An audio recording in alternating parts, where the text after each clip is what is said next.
Hey kids, we're back in the kitchen this week, and you remember from last week we were harvesting our sweet potatoes, and today we're going to cook a couple of simple recipes. We've got 8 small sweet potatoes.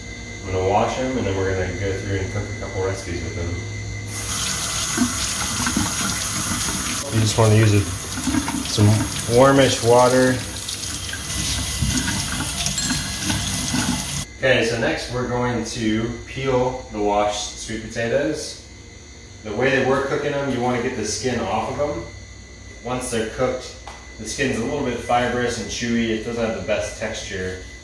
Sometimes it's helpful to put the potato on the cutting board and use the cutting board to stabilize everything. And you'll notice I'm collecting these peelings because these are great for our compost. We can put them in our worm bin. The worms would love to eat these. We could throw them to our chickens. They would love to eat them. I notice you're not getting every last tiny bit of skin. Is that okay? Yeah, it's okay if you leave tiny strips. They'll cook down enough where you won't notice it. All right, there's our peeled potatoes.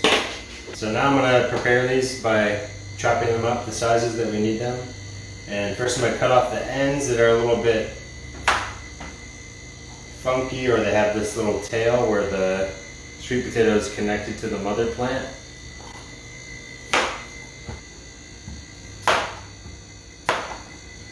Alright, so I'm going to use 4 of these for one recipe and 4 for another.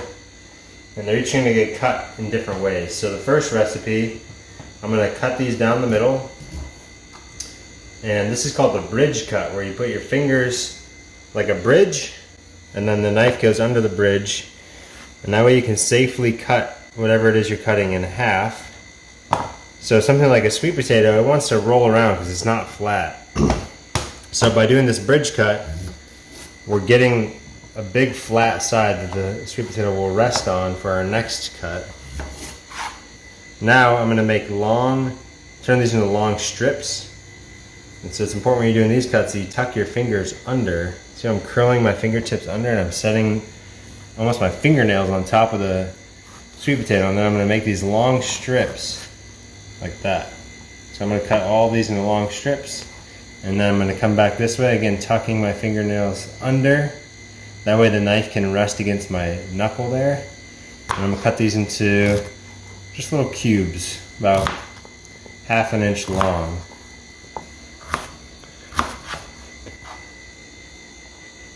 While we've got those cut, we're going to start dish number 1. We've got a pan and a hot plate, and I'm going to set this to medium-high, and as that heats up, I'm going to put in there about 1 tablespoon of butter. Actually, I'm going to use 2 tablespoons. So you see they have the measurements here? That line's 1 tablespoon, that's 2, 3, and so on. I'm going to do about 3 tablespoons, which is right about there. I'm going to throw that in. You could also use olive oil, or my favorite is lard. You need oil because we're going to fry these. And without the oil, they'll just stick to the pan and they'll be really dry and bland. So I'm going to let that melt. Once you're at this stage, you can add your sweet potatoes. And then we're going to spread them out, break them up, make sure they're not clumped together. You can give the pan a little light shake like that, and it'll settle everything out. And you want to make sure everything's in one even layer. If you put too much in here at one time, it's not going to cook evenly. It's going to start to steam on the top and fry on the bottom, and it'll cook unevenly. So we'll let that sit now for probably 5 minutes. I'll probably put a lid on here on a medium-high heat. And we'll just check on it every several minutes just to make sure it doesn't burn or cook too much. Got the lid on there, we're gonna leave that. All right, our next dish is gonna cook in the oven. This is a toaster oven, but it's gonna work just the same as an oven at home. I'm gonna set this to 350 degrees. Hit start, we'll let that heat up while we prepare everything. All right, so these sweet potatoes, we're gonna cook them in medallions or coins so that when they come out, they'll be round. And these are going to be about That's probably about 1/4 of an inch thick, or 1/2 centimeter.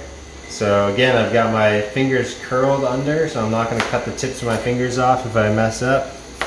And I'm just carefully slicing down.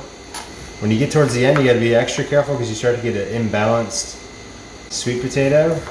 If you feel like it's not safe, you can always flip it on the flat side and cut. Again, they won't be coins, but they'll cook just the same. I'm just going to check in on these. Like I said, you don't want them to cook too fast or too much. And they're just starting to steam. You can see the steam starting to rise off of there. They're not quite soft. If I turn them over, they're just starting to brown. So what I'm going to do is I'm actually going to give these a stir. Wasn't quite 5 minutes, it was probably about 3. But as I mentioned, we don't want them to burn. We do want to caramelize them, but we don't want them to turn black. I'm going to turn this to a medium heat because they are cooking pretty fast. I'm going to put the lid back on so they steam some more. Alright, back to our baked or our roasted sweet potatoes. I'm going to take some oil and I'm going to coat the bottom of this pan. Just a light drizzle. I'm going to try not to get it to come out too fast. And now I'm just going to put these coins on the pan. I'm going to keep slicing these.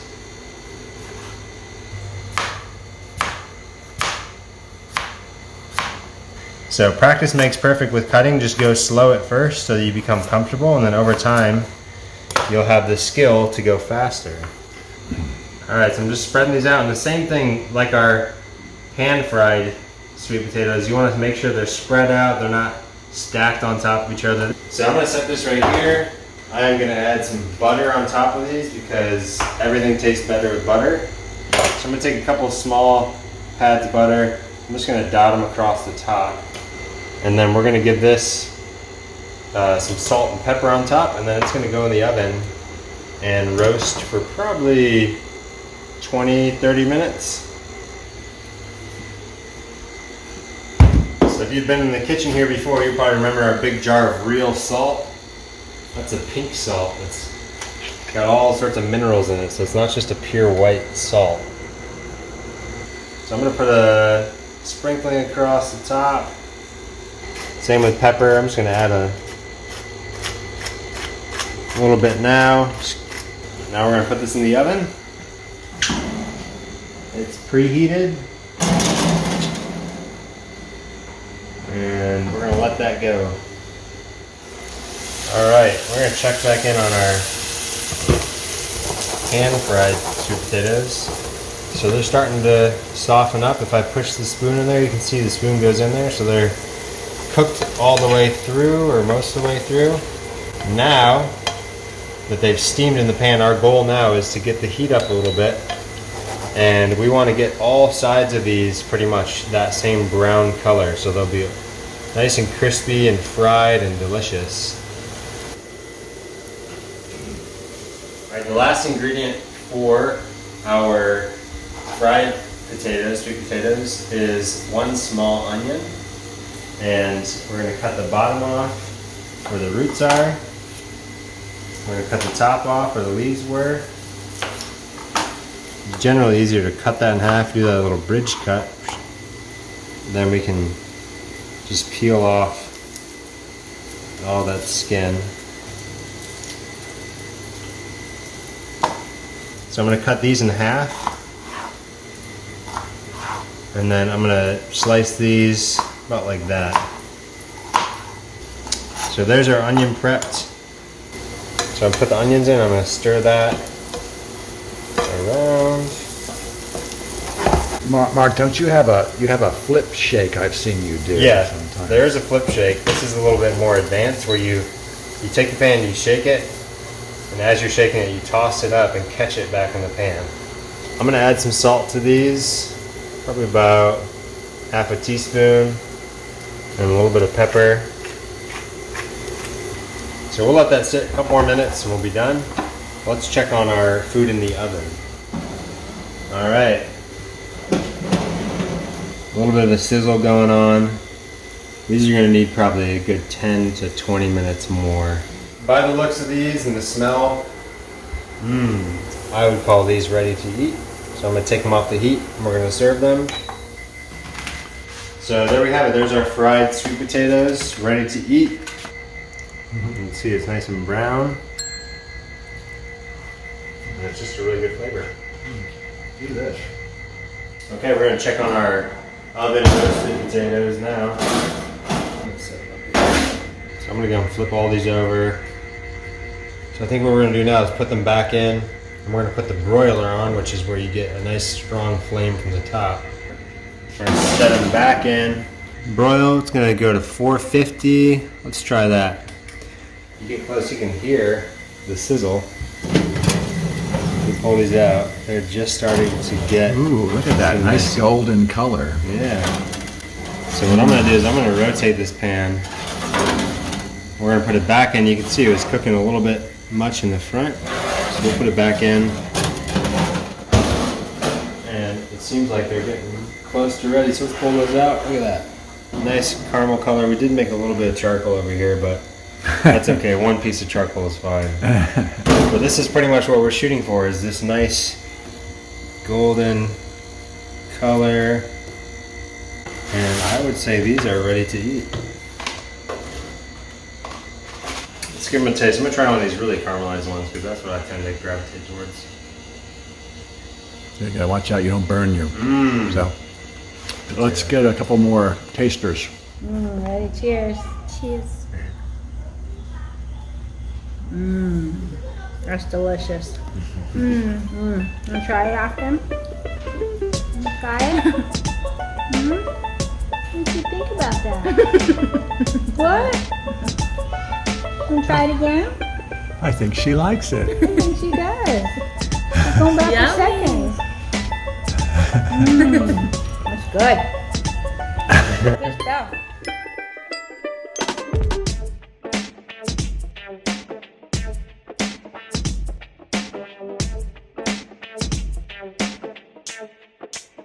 You just want to use some warmish water.